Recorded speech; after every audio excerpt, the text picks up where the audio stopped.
Start our exploration, I think first we want to define our terms. And biodynamic craniosacral therapy, we could begin just with that. And let's start with the word craniosacral. And craniosacral therapy generally began about 100 years ago when an osteopath named William Sutherland discovered that there was a subtle movement in the body which was rather small and slow and therefore previously undetected. And what he found was that the body is basically having a gentle and slow expansion and contraction, rising and widening, descending and narrowing in a polyrhythmic cycle.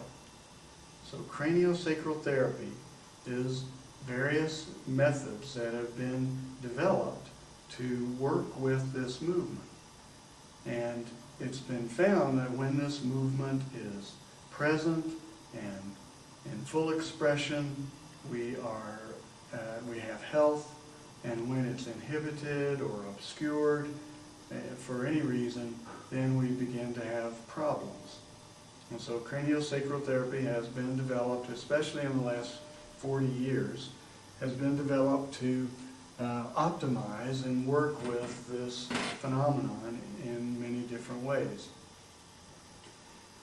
Then biodynamic means an inside-out approach.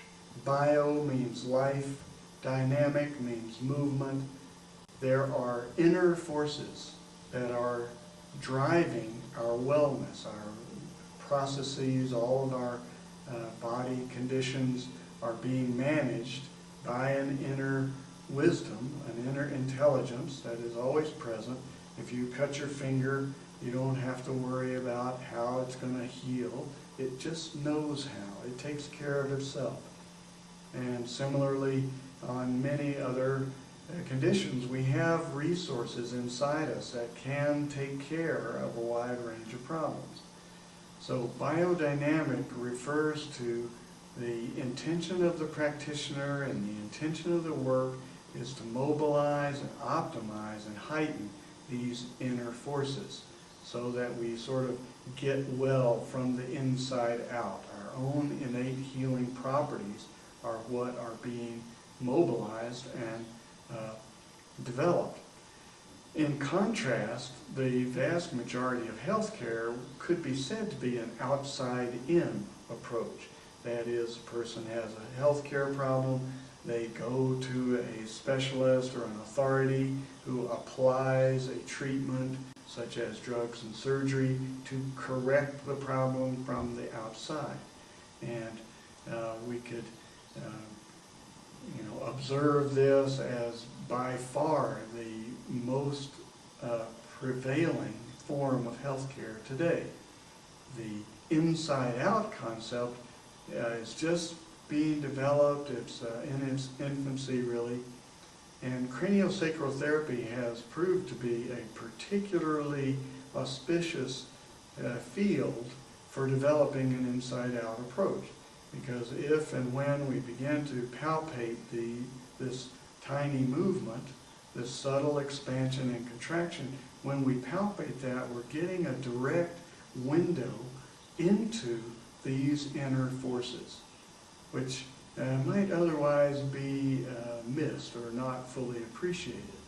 So craniosacral therapy has proven to be a very good field of action for the development of something to balance the prevailing outside-in approach. And then looking at this slide, we could see how this could be applied across many different modalities. You could sort all different healthcare modalities according to whether they're more inside out. That is, do they tend to try to mobilize the internal resources, have the client take responsibility for their conditions, maybe change their lifestyle, do things that need to be done from the inside out, or is it more fix it from the outside in, the expert figures out the problem and applies some technique of some kind in order to make the corrective change. Which one is it? That question could be applied to all parts of the spectrum. In any craniosacral school, you could observe any speaker and you could tell which side they tend towards. And I would like to emphasize, from my perspective, I'd say it's important that they not be antagonistic. Both are valid. If I have arterial bleeding or acute appendicitis, I hope you won't be using an inside-out approach. Please take me to the emergency room, apply pressure, fix the problem so that I can survive. There is a valid place for the outside-in approach, and then equally true, there's very much a valid place for the inside-out approach. And this speaks, in my opinion, it speaks to the wisdom traditions that held the great duality.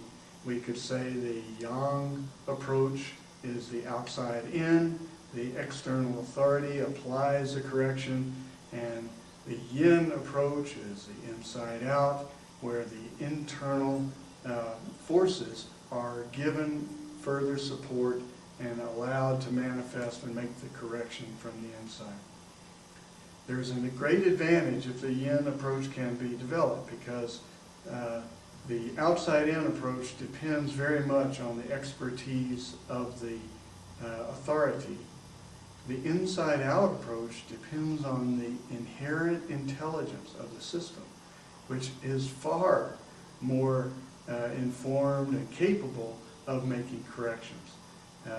So we could say that the biodynamic approach is pushing into this territory to allow this inside-out approach, this yin approach, to be developed on an equal ground with the yang approach. And then we'll have a much more balance in our overall healthcare approach. We'll have all the resources of outside in, plus the increased personal responsibility, the increased wonderful processes that are accessible through an inside-out approach.